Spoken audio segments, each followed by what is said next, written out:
Jaminan keamanan bagi anak-anak dan bayi kini makin dipertanyakan. Kasus penculikan yang mengintai di mana-mana, angkanya terus meningkat setiap tahun. Tahun lalu, tercatat ada 120 kasus penculikan bayi dan anak. 35 diantaranya diculik di rumah sakit dan klinik kesehatan. Yang lebih mengerikan, di balik sekian banyak kasus penculikan, menanti kejahatan lain yang lebih besar, perdagangan anak dan manusia. Sindikat yang mengambil celah dari kelengahan sistem ini bahkan memperjualbelikan korbannya hingga ke luar negeri. Karena kita membongkar kasus ini bukan hanya sekedar kasus pelaku itu sendiri, tapi sebenarnya ada sindikat di situ. Karena apa? Polisi kan letterlek ya bahwa 1 kali 24 jam harus ditunggu dulu. Padahal kalau 1 kali 24 jam kalau ada sindikat itu sudah sampai Amerika itu kan. Uniknya, komplotan sindikat penculikan ini melakukan berbagai upaya untuk mendapatkan sasaran penculikan yang diminati pasar trafficking internasional. Misalnya, kasus penculikan aneh yang menimpa Sarubinati Kholisoh. Ketika sedang hamil 8 bulan, ia diculik selama 4 hari.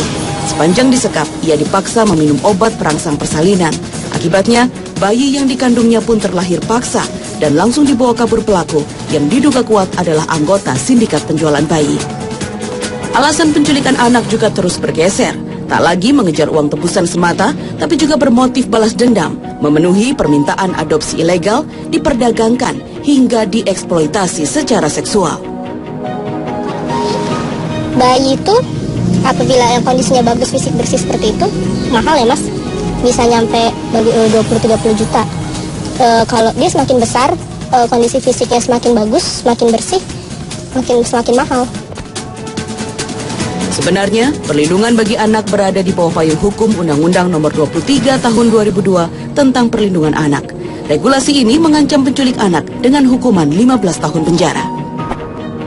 Ini adalah cukup memadai, artinya cukup mengakomodir apabila ada pihak-pihak yang dengan sengaja melakukan eksploitasi, apalagi memperdagangkan atau menjual atau menculik.